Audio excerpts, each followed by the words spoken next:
And I see a couple more. I'm going to wait a couple more minutes and then we'll get going.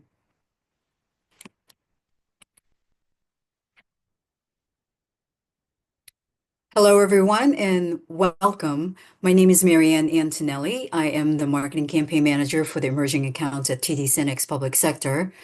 We are very excited to bring to you one of our subject matter expert who can speak about the streams of funding enabling more modern and resilient infrastructure across the state and local government.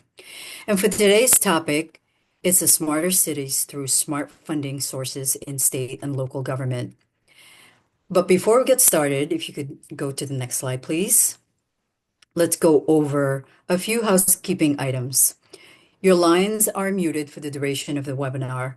However, if you do have any questions throughout the presentation, feel free to drop any questions in the Q&A or the chat field. This session will be recorded, but if you have any technical questions, please message Felicia directly into the chat, who will assist you with your question. Next slide, please. And now for a brief introduction for today's speaker, Lisa Rourk. She's a Public Administration Program Manager at TD SYNNEX. Lisa Rourk has worked with Intelligent Cities and Economic Development Initiatives since 2016. She previously owned the business and has over 20 years of experience in strategic marketing, sales, and communication.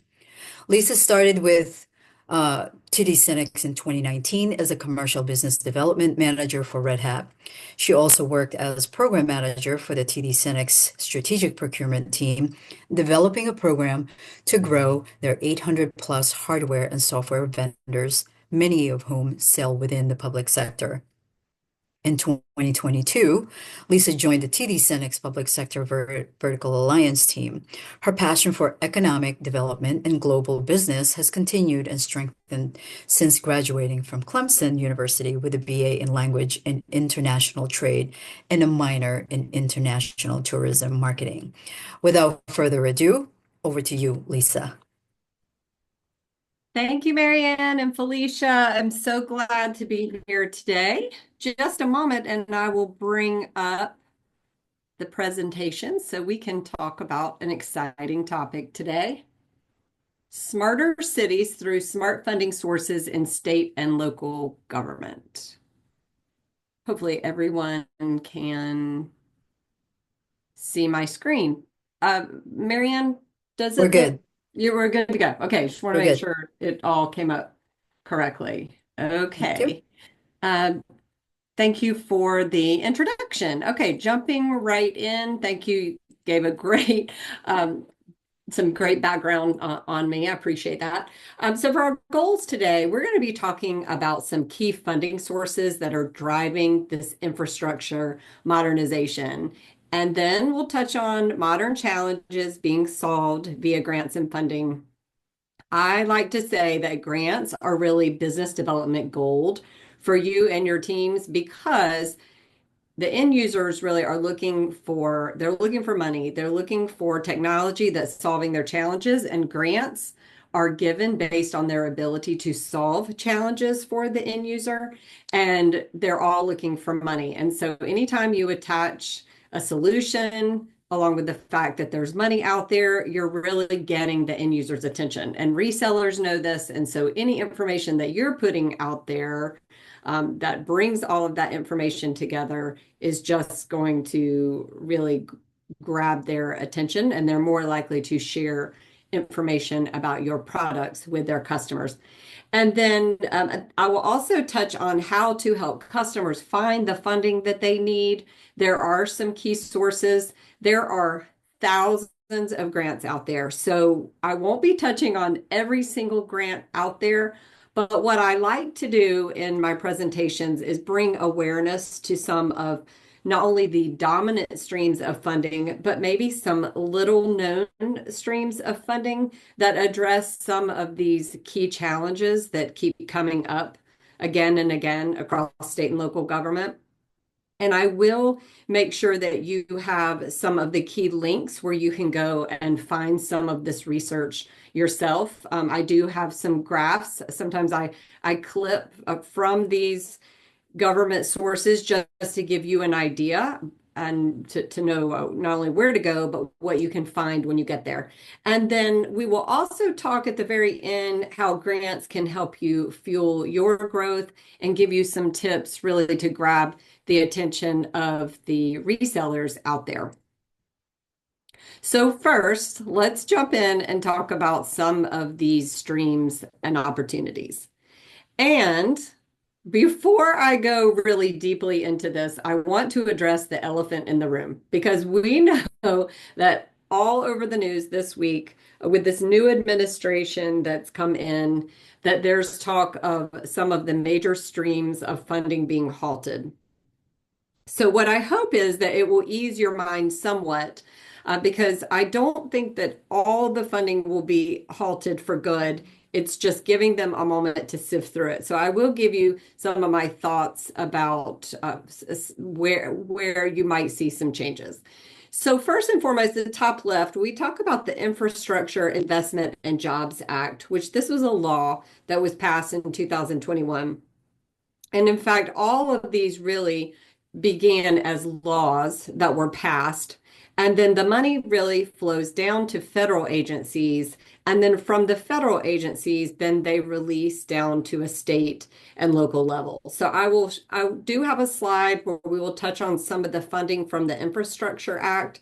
This is one of those that we learned this week, that's being halted temporarily, for the funding being released down. I do feel like what may be affected is funding related to electric vehicles, EV chargers. You may have heard that there was a lot, and you'll be able to see in a slide, there was a lot of money allocated toward this. So this is something that I feel will be disrupted on some level, although I'm not sure how much. But the really great news is, in all this discussion out there, there's a lot more talk about artificial intelligence and the need for energy. And so there's already a lot allocated toward data and energy. So I think if anything, you might see just a little bit more of a reallocation. So hopefully we will know very soon what they plan to do with this funding. The Inflation Reduction Act is another one that you're hearing about where the funding has been paused temporarily. And I'll touch on some little known streams of funding through the Inflation Reduction Act. I also wanted to point out the American Rescue Plan Act. You might be hearing that that has gone away, that it all ended December 31st of 2024. But I do think this is still key, and I do like to mention it because this spending for all the money that has been allocated, and it had to be allocated by December 31st, but there is still spend that's going to be taking place over the next 2 years. So agencies have until December 31st, 2026 to spend it. So I will touch on a source where you can go and pull down dashboards that are related to all pandemic era funding. You can put in an address, you can put in a zip code, you can look at your customers and see if they have spent all of their funds or what they have allocated their funds toward. That you can find charts and pie graphs and really get a good understanding for the initiatives that your customers have decided to focus on. And then we will touch on some of the funding through the CHIPS and Science Act, which was passed in 2022. But first, here's the slide that just gives an overview of the Infrastructure Investment and Jobs Act. And at first glance, people typically notice there's a lot of transportation in here, there's a lot of infrastructure in here, and you do see the 7.5 billion for EV infrastructure. So it'll be curious to see how much of that gets reallocated. So there are a lot of opportunities through the Department of Transportation for sure. A lot of talk about securing ports, securing and modernizing airports, all types of infrastructure. Definitely water infrastructure has become really key. That conversation has just it seems daily, more and more people are trying to understand what's available for water infrastructure and how to build resiliency in terms of the power grid. But for now, what I really wanted to point out is, and it's highlighted in pink, the 65 billion toward broadband. And this is really key. This is a significant amount of money. And while it technically is just under the category of broadband, what you will find within that are education opportunities, healthcare grants, and of course, digital equity solutions. And digital equity, you probably hear it daily. That is really key, one of the hot buttons in state and local government. And when we talk about infrastructure, infrastructure is really, really broad. It really is, it falls under the category of what I would call meeting the needs of people.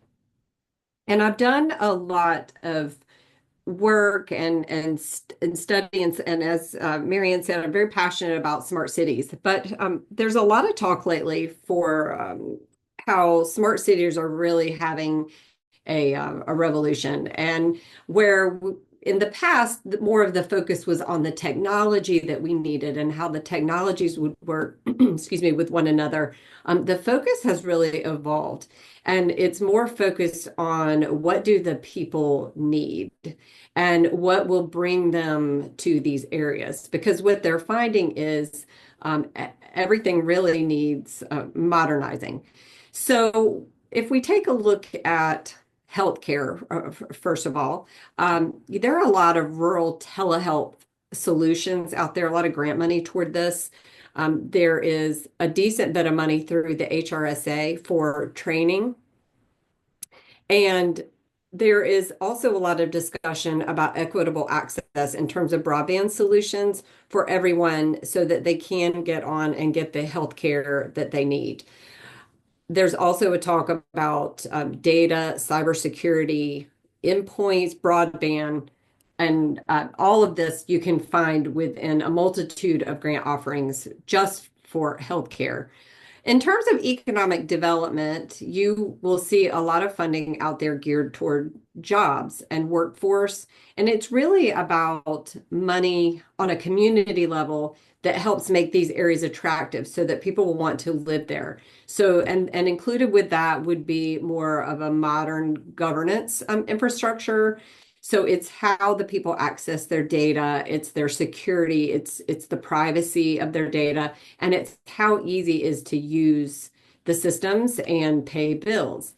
And then big talk, and there's quite a bit of money out there in regard to sustainability, whether that's in design and construction or new technologies that help to create or predict and assess different resource allocations. So data is really huge. It's very important in terms of sustainability and mobility. Then we are talking about data, sensors, safe streets and roads. So you'll see a lot of funding through, say, like the DOT. And one of my favorites that I love to talk about, and I don't have a slide in here, I have a different one, but are the SMART grants on the DOT. There is just, I love actually to send people there because I'm a big fan of visual aids and graphs. And so you can really grasp the different technologies that are included for these safe streets and roads through the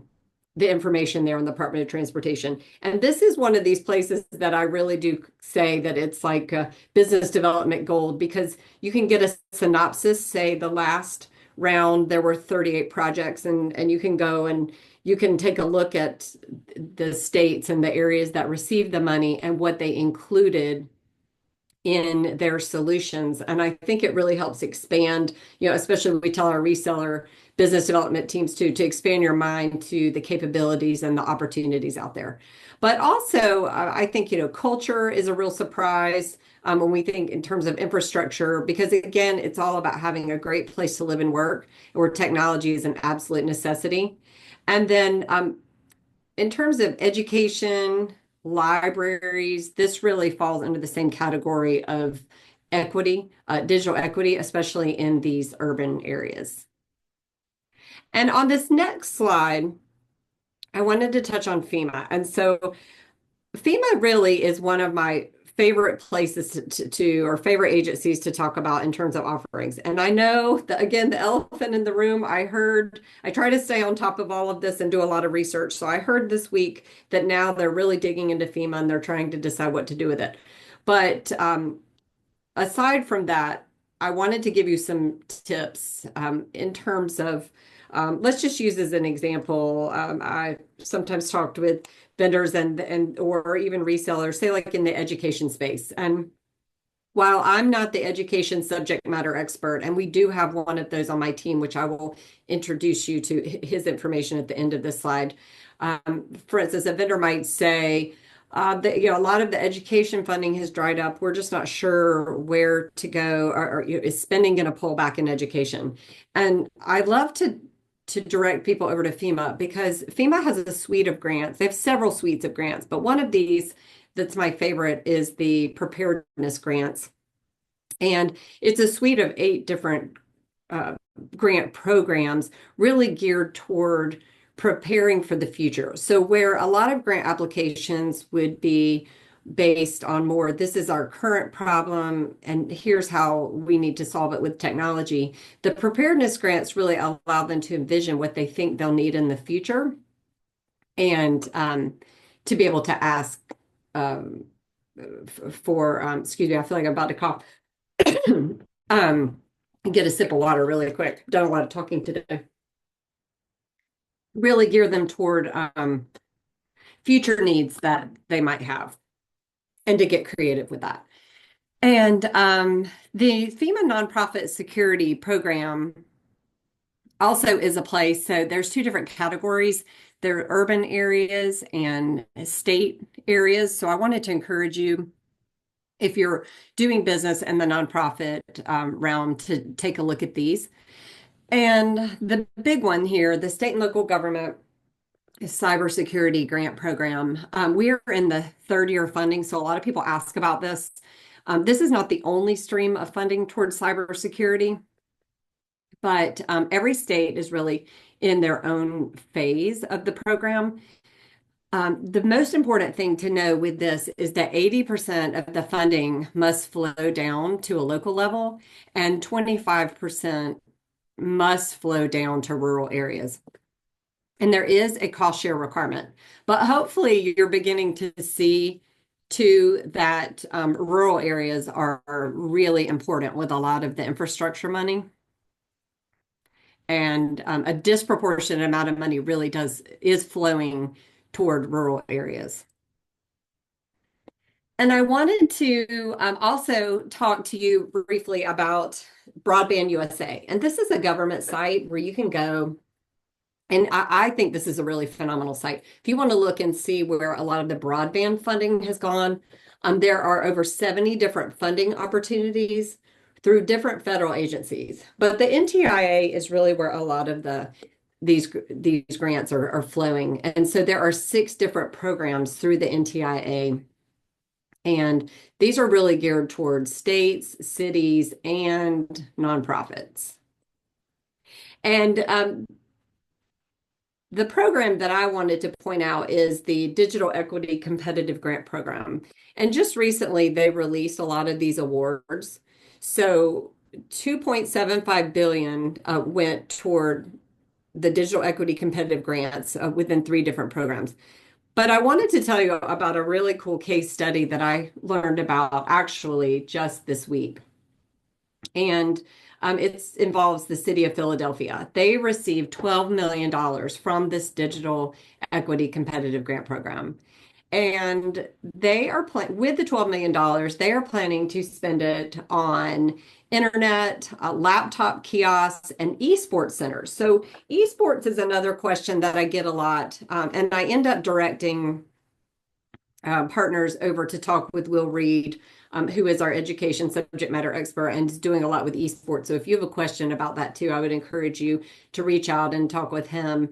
But this one did catch my eye because this is coming up a lot. And so the city is planning to build 9 esports facilities and digital access centers, and they're going to put these in parks and rec facilities across the city.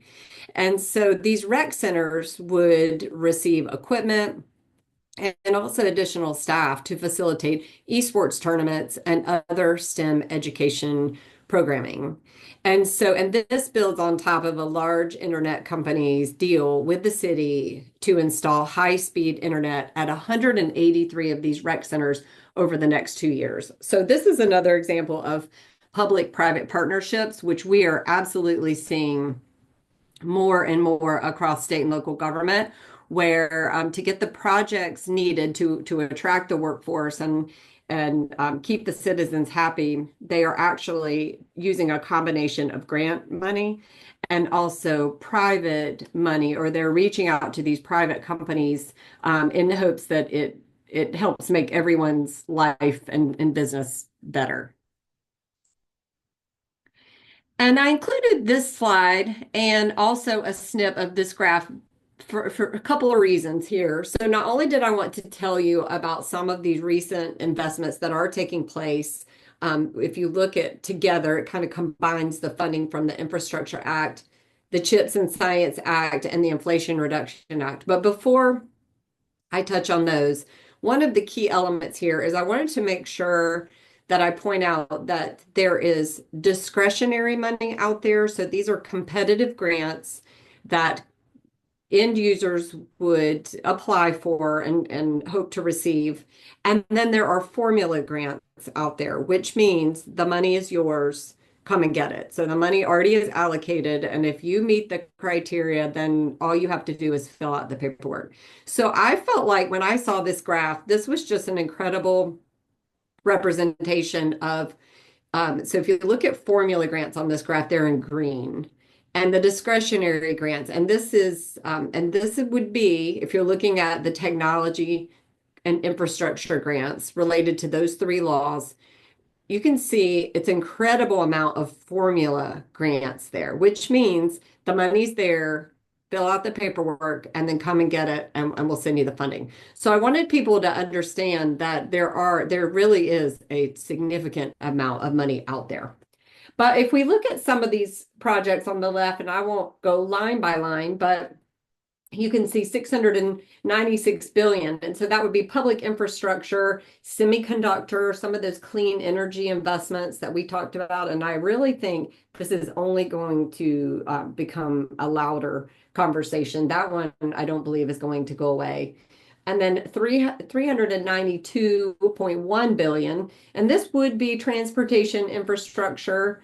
This would include the ports and the airports, but also electric school and transit buses. So I still see the relevance with that. So while EV charging, they may pull back on some of that, I still think with these electric school and transit buses that this will still be very important. And then if we look at 9.71 billion, there is some grant money in the form of, there are rebates, there are loans, and there are other initiatives. But as you can see, clean energy, clean buildings, clean manufacturing, this is still going to be really, really important, even in terms of sustainability. That's still going to be a must. There is 33.1 billion toward communities being more resilient. And I may have touched on this, but if there's any word really that has emerged as being really, really important, and especially, it doesn't matter where you live, if you're East Coast, if you're West Coast, resiliency is huge.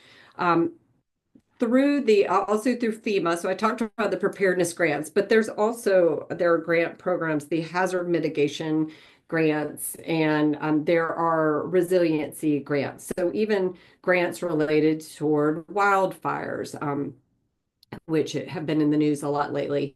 So there are through FEMA, if you take a look, you can see all the different streams and opportunities. Clean water, again, 45.5 billion. Clean water infrastructure, whether or not this includes automation and sensors to really monitor water quality and security and safety to stop problems even before they happen. And then that information actually was taken from whitehouse.gov. And you would be surprised if you go to whitehouse.gov, you can really pull up all the documents. You can see lots of of graphs and dashboards related to some of these laws and the different grants streams. Just a good bit of information there. And I wanted to talk about some of this funding that's out there through the National Science Foundation. And so if you know the National Science Foundation, it's really devoted to advancing technological education, engineering, and also it helps it prioritizes national defense and the advance of national health, prosperity, and welfare. And how they accomplish most of their priorities through the NSF is actually through making grants. And so their grants to colleges and universities are significant. About 25% of the support for research purposes comes through the NSF. I know earlier in the year, I was getting a lot of calls about the National Science Foundation Campus Cyber Infrastructure Grant. And I believe there were two, I believe there were two opportunities this year, but I know one closed in October. So for the most recent awards, it was 15 to $20 million, 32 to 55 awards. There was no cost share. So that's what I think is really important. They didn't have to come up with the 15 to 20% that a lot of people do for these larger projects. And so this money did go toward institutes of higher education and also nonprofits. But it was some of the inclusions here would be computing, the campus level, the cyber infrastructure improvements, data-driven network infrastructure, network integration and applied innovation, and data storage and digital archives. And another thing, when I stumble upon some of these opportunities, I get really excited about sharing them because I don't feel like they get enough recognition um, in everyday discussions. But the Department of Energy and also the EPA, while this is really related to the Department of Energy, but I'll take a moment to say that if you're looking for a lot of the funding for related to some of these energy projects, that's where you're going to find it through either the Department of Energy or the EPA. But I'm just going to go veer off topic for just one second, just to say, because I don't have a slide that addresses this. There's actually a significant amount of money on the EPA site toward communities. So I do want to, if that's something, I feel like there may be a broad range of opportunities to as far as solution building in terms of cleaning up some of the disadvantaged communities. So I did want to not fail to mention that too. But so if we look here in the Department of Energy, this ARPA-E, which this stands for Advanced Research Projects Agency. And so you will find some funding related to data centers and also energy. And this is so research really geared toward high potential, high impact technology. And then also from an energy perspective, generation, the storage of energy, and the conservation. So even with the new administration and their talks about where their focus has shifted, I think that this is still going to be very much relevant. But the Department of Energy just recently announced that they gave 40 million toward 15 projects to develop high performance, energy efficient cooling solutions for data centers. So that's just one example. But these projects were located at national labs, universities, and businesses. And it was all about reducing the energy necessary to cool data centers.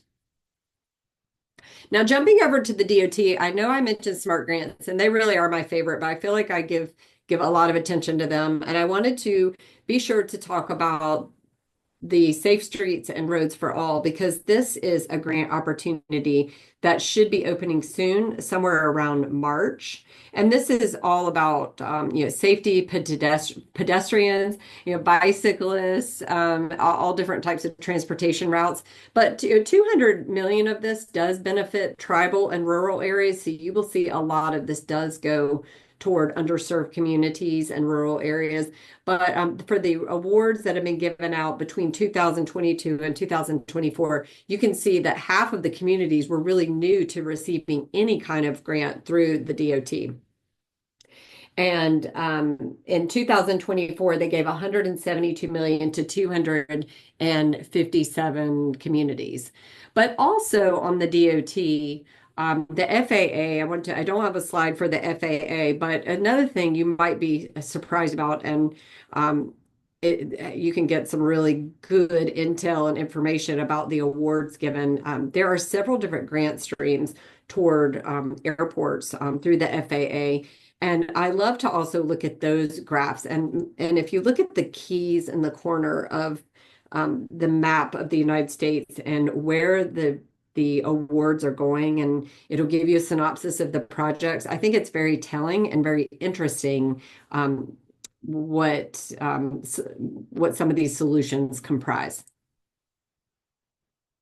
One that I wanted to talk about that's going on right now, or it's open right now, excuse me, is this Rust DLT grant. And this grant stream has been around for a very long time. And so every year, it's one of those things, if you miss it or the end user misses it, you know it's gonna most likely going to come around again next year. And so you can begin, it's never too early to begin preparing. But this really relates to communication technologies that assists rural communities. So it's rural areas with a population of 20,000 and below, but even more if an area has 10,000 people or below, they're really going to even have more of a chance of getting this funding. But some of the different types of technology would be audiovisual, broadband, computer hardware, network components, software, definitely anything related to distance learning, instruction solutions, and also the telehealth, which I think I left off there. But so this one's going to close on March 6th. If somebody's looking for a grant writer, they probably need about 30 days to put together a grant package for this. But this year they're going to offer a little bit less. It's up to 40 million. And they do expect about 75 awards this year. There is a 15% match that is required. And there's a scoring mechanism that they use. So on page, I did mention this, on page 16 of the guide, you can read more about that.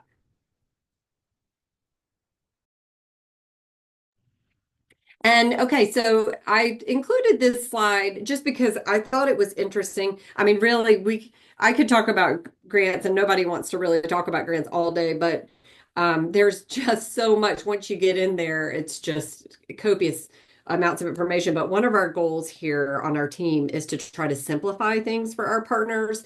And so while you eat the elephant one bite at a time, but I just want to hopefully some of this will spur some questions that you might have about growing your business or how it might relate to your customer base. And so what we want to do is give you the chance to think on it and then reach out to us. And then each of us on our team, the subject matter experts, we try to make your life easier. But if we look here, so I pulled out 3 examples from Florida, 2 from Texas, and 1 from Massachusetts. And the main thing is, and I tried to get a little sampling of different types of transportation technology, but just to let you know, and there's really a wealth of information out there, but the Orlando International Airport received 119 million for terminal expansion projects, and it was about increasing capacity and improving accessibility, which that's another a big word too that you'll see over and over through some of this grant funding is accessibility. So you can go to, you can pull these fact sheets again off the whitehouse.gov. But I just wanted to just give you a sampling here. So the Broward County, Florida Sheriff's Office also received a significant amount of money. And see, this money was really, it went toward the emergency management and the local emergency planning committee. So it was all geared toward emergency response agencies, emergency medical services, law enforcement, terminal operators, shipping companies, and businesses located around the port. And public safety, while I may not be touching specifically on public safety today, and we do have a public safety subject matter expert on our team, get ready because this season I believe the COPS grant just opened, and I had already prepared this presentation. I believe that one is just open, but right now is when you're getting ready to see a lot of public safety grant opportunities open. Also, if you look in Florida, you see their transit authority did receive a significant amount of money, 18.399 million for electric bus and charging expansion. You see the Texas Southern Dallas Inland Port. I mean, this is huge. If you look at all the different technologies that go into not just securing a port, but just modernizing the port. So you can read all about those projects. This one actually, so I put in parenthesis under each of these the different Department of Transportation funding streams that came through. So the Dallas Inland Port actually came through a group of grants called the Raised Discretionary Grants. And then the city of McAllen, Texas, if you look at their commercial inspection facilities that they're trying to construct with different inspection booths, equipment, inspection docks, and then also sidewalks and roadway and parking and all the technologies that would come with this. That was part of the infra grant. So they received 25 million. And then lastly, on this page, the Massachusetts Department of Transportation received almost $2 million for drone technology. And this was all, for environmental sensing in Cape Cod, Massachusetts. And that was also part of the SMART grant programs. And I know that locally too, our county has received SMART grants to work on some waste management projects. And then I wanted to touch on and I'm nearing the end of talking about some of these, and then I'll be able to summarize some of this for you. I wanted to point out the Department of Energy Grid Resilience State and Tribal Formula Grants. And the key would be formula grants. Again, the money's out there, come and get it. And so there are three separate programs within the GRIP program, which is Grid Resilience and Innovation Partnerships Program. So you can see on the right in the colorful circles, the Smart Grid grants, the Grid Innovation Program, and the Grid Resilience Utility and Industry grants. One of the examples, which you can read below, is a county near Myrtle Beach here in South Carolina. So they were experiencing rapid growth in population, lots of economic opportunity and development, but they were experiencing some challenges. So this was straining their infrastructure. They would have frequent power outages because of storms or car accidents, and it even says some wildlife. So their utility provider, Ori Electric Cooperative, decided they need to upgrade their power grid, and they with automated switches. And so, and the solution really was that it was faster power restoration, reducing the outages from hours to minutes, and it kept their grid balanced during disruptions. So that's just one example there. Some other graphs that I thought you might be interested in seeing when we talk about clean energy factories, jobs, and opportunities. I mean, there really are so many through the Department of Energy and the EPA. And a lot of the initiatives go toward creating good paying jobs too. And again, with that, in terms of workforce, it's all the technologies too to keep the workforce happy, so that their lives are easier on the job. Even some automation and software, so that they enjoy coming to work and getting their work done. But in this case, this is all related to energy, and so you can see. I feel like visual aids are really amazing. You can see that some of this funding is really congregating in some more prominent areas. More states seem to be working on or getting more funding for projects than others. And we had a study this summer.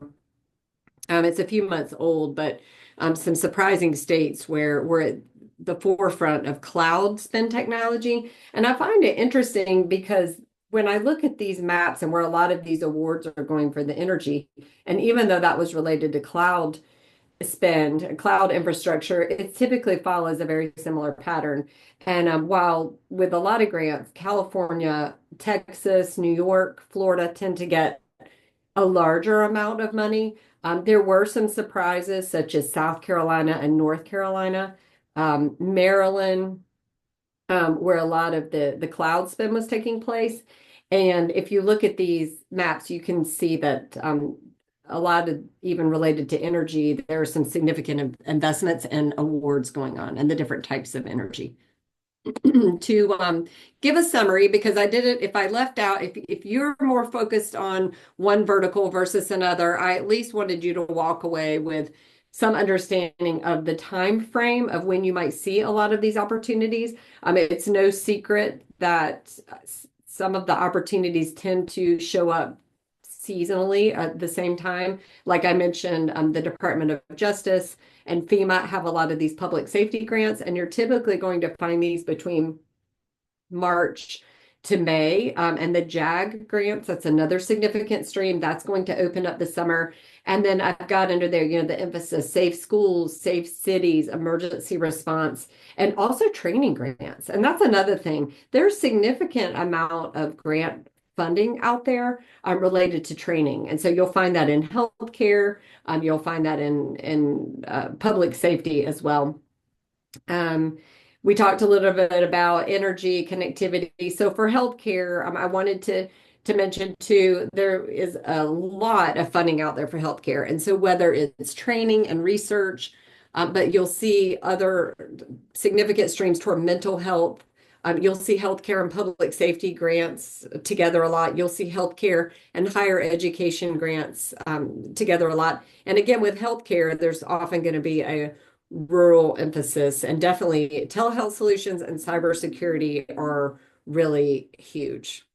And I do think I touched on this, but schools, another place you can find some school funding, if it's not the Department of Justice for the safe schools, then definitely the Department of Energy is another surprising place that has some opportunities. So I want to jump into resources, and then I just have a few of these to go over, and then I'll be happy to take some questions. So mostly I went to the site, whitehouse.gov, and I pulled up some dashboards for you, and I wanted to show you some of what you can find there. So you can look up through the Infrastructure Investment and Jobs Act. If you want to see the grants by category, what types of projects are taking place, you can definitely find that there. That would be the graph on the left. And then if you want to look at the grant by agency, say if you just want to look at a specific agency like the FAA, you can see how much grant money they have awarded there. And then at the top, there's a state graph too, which I've got another page that I will show you with that. But I also wanted to mention, you can go to any of these federal agencies and you can sign up for their newsletters, their email newsletters and their updates. And you will get emails whenever new grant opportunities open up or they've given awards. And while it may seem too late to sell a solution once the award's been given because they've already had to at least think through and build out their solution, I think it gives really good, I wouldn't discount it because it gives some really good information for other opportunities and other conversations. And this would be an example here of one of the graphs you can find by state, and they will tell you how many total grants have been awarded, how many different projects. You can see here, this is crazy, 7,973 projects total through the Infrastructure Act. This would be all the states. It went to 4,403 organizations, and the total awarded to local and tribal governments is 1,718. So tribal governments are really at also with rural areas and disadvantaged areas. They are at the top of the list for awards. And just another view here, if you want to look at, you can pull up a state, you can pull up a keyword. So here you can see I've used the example of California and I've put in the word energy, and it will pull up pages of the project by name, by description, how much money, and the different on the right here, I'll just show you like the different funding opportunities. And then you can look at the program name, and it's unreal how many different grant programs there are out there. Some sources to help you search for grant funds. You don't have to, so for our reseller partners, which is a little bit different, we're able to, because of the way our system is set up, we're able to offer them access to Grant Station, which is a portal where they can search for grants. And I wish that we had that capability for vendors. I hope one day that we have that, but you still can get the information you need. So grants.gov, you can research right now. You can go there and put in keywords. All federal grants will show up there. If you're working, talking to local agencies and they are in need of grant funds or grants training, another great place to go is localinfrastructure.org. And you actually can search for grants on there. I think they've got a really nice grant search tool there. If you're mostly interested in public safety and education, Green Lights Grants Initiative, that's Matthew McConaughey's nonprofit. That is, they will list it all there. That's the easy button for that. We talked about broadbandusa.ntia.gov. If pandemicoversight.gov is really incredible, that's the site I was telling you about where you can pull up all funding and you can put in an address and drill down and see what opportunities may still be out there. And even if you call and we have had partners call customers who didn't know that so this was pre-allocate the allocation deadline. They didn't even know that they had the funding there and they found money for them there. But I think it's a great excuse for a touch point if it looks like they haven't spent it and someone reaches out and they say, "Oh, well, we just spent it." But I think it's still it shows that you are really on top of what's going on with your customer out there. And again, whitehouse.gov, you can really download a lot of information there. And almost to the end here, but did want to touch on when we talk about strategic moves for vendors, because vendors will ask us, how can we grow our business? And I think that grants are a great tool because everyone is out there looking for money. And I will tell you that the end users are always concerned that there are sources that they don't know about. So for a reseller to reach out to them and say, "Hey, we know you have this challenge, and oh, by the way, there's funding out there." We know that an end user is more likely to take their call because they want to know if they know of some sources that maybe they aren't aware of. So if you put together with your marketing, if you're open to, so social media is really huge. That's the first thing I mentioned. LinkedIn, I'm a big LinkedIn uh, advocate. But if you put together whether or not it's an explainer video, like in a short video that's just very easy, nothing long at all, just to basically highlight maybe a big challenge out there and how your products really speak to that challenge and solve it, and mention that there's funding out there. We know that a reseller is more likely to share your information. If you give lists that are action oriented, like here are the top 5 steps necessary to implement zero trust, that's just an example. Something like that, that's really easy to digest and easily shareable. Any infographics that engage the customer visually, they tend to gravitate toward that. Sometimes I use LinkedIn as just a test. I'll just put something out there and then you can see what kind of engagement you get. And then you learn that certain hot buttons, certain ways that you approach your post maybe get more attention than others. And customer briefs, so 2 to 4 pages with case studies. I know our subject matter experts on our team, we really love this because it helps us really speak to when we hear hot buttons and when we hear challenges, that we can go to say, "Hey, here's something that worked in the past." So we especially love to receive those. And then as far as drivers for net new technologies, bring your own device environments. This has been going on for a while, but different processes related to this. Digital maturity, there's a lot of upgrades that are going to be going on. And of course, workforce issues. So if you're addressing any gaps with like training, any modernization, this is really key right now. And then managed services, that's really big right now. And I just wanted to make sure you know what resources we have here on the TD SYNNEX public sector side.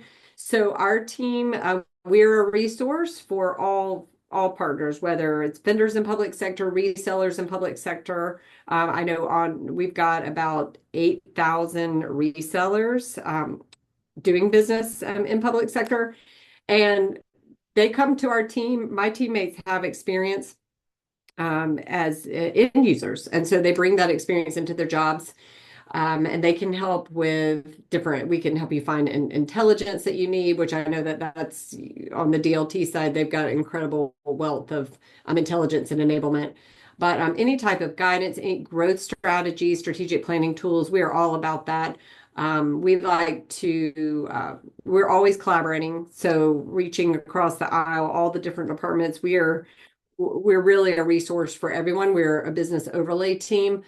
I think I mentioned the grant station that we offer reseller partners, but just so you know, we do have some of these special offerings that enable resellers, and so keep them coming back to us to do business through us, and lots of different educational sessions.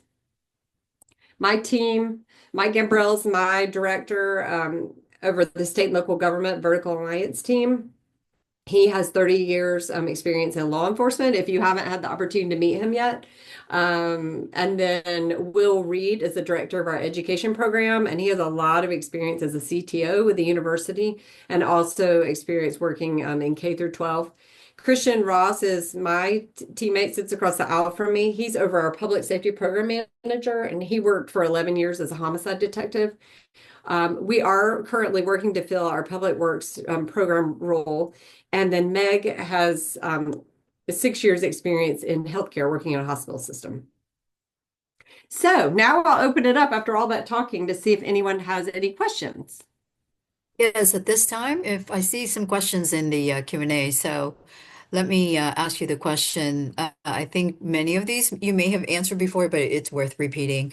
Are there public safety funding and education grants or healthcare mental health grants? Okay. Yes, there are a lot. Let me take a sip of water real quick, Marianne. The Health and Human Services and the HRSA are a couple of these agencies that I follow, and um, and do receive. And so I get about an email a week from them. And it does take me a minute, quite a minute actually, to scroll through and look at all the opportunities. But I'm quite amazed at how many opportunities there are toward mental health and healthcare. And so I would definitely advise anyone to go take a look and see if you've got agencies or customers that are looking for funding there. I think there are significant sources. Also, the training that I mentioned, so that people can be better prepared, especially with mental health, to be better prepared to handle um, patients. And another thing that, and now I was getting ready to add like another point to that, and it just, well, I'll think of it. Now, I'm sorry. Next, I hope that answered that question then. Oh, thank you for that. So another question that came up here is there special funding for rural and disadvantaged communities? Okay, a lot of funding for rural and disadvantaged communities through the Infrastructure Act. That really is at the top of the list for who gets this funding. And so as far from a needs-based basis, you'll find that a disproportionate amount of money is going to these areas. And broadband is one of these areas. So the NTIA will have a lot of these. The USDA is another source for a lot of this rural funding. I did not touch on the USDA, but they have a lot of different opportunities there. And if you look over at the EPA site, they are also they're also offering significant funding. I mean, millions. I think I saw just recently some grant offerings on the EPA that were like 35 million or more. And it was more than one grant stream, but that was just one of them. Excellent. And then I see one more question here. Do Indian tribes have grants set aside just for them? Yes, so the Department of the Interior is where you will see a lot of this funding. But it's been really exciting to see the amount of money and the different and unique grant streams that are set aside just for Indian tribes. So um, there are, with the Infrastructure Act alone, over $13 billion and over 150 programs. So if you're definitely working with Indian tribes, I would advise you to go take a look. You can go to whitehouse.gov and you can pull up the whole guidebook toward that. But another thing you can do in general, and not just with Indian tribes, but really with any type of grants, is you can actually go into your favorite search tool and put in like a state or an area or an Indian tribe, and you can put in some your own mix of words like grant awards. You can even pick a year or a certain keyword or healthcare, and just hit search and see what pulls up. And it will often lead you to some areas and maybe even your city or your area. If you might be surprised that there's actually money out there that's ready to be spent. Excellent. Let's see. Last call. Is there any other questions that you want to have answered? Please drop it into the Q&A box. Calling Let's once. see. I think somebody asked if we'd be sharing slides at the end. I'm happy to share them, Marianne, if Yep. Felicia. Okay. Yep, I responded to that Oh, one. perfect, So perfect, perfect. definitely we will be sharing the slides, and also of course this will be recorded. So one last let's see. I see something here. I think we're good. You got an excellent presentation from Richard Rodriguez. So one last call, once, twice, three times. If there are no more questions, we will leave you at that. Thanks a lot, everyone, and thanks for coming. Thank you for inviting me. Thank you. Bye.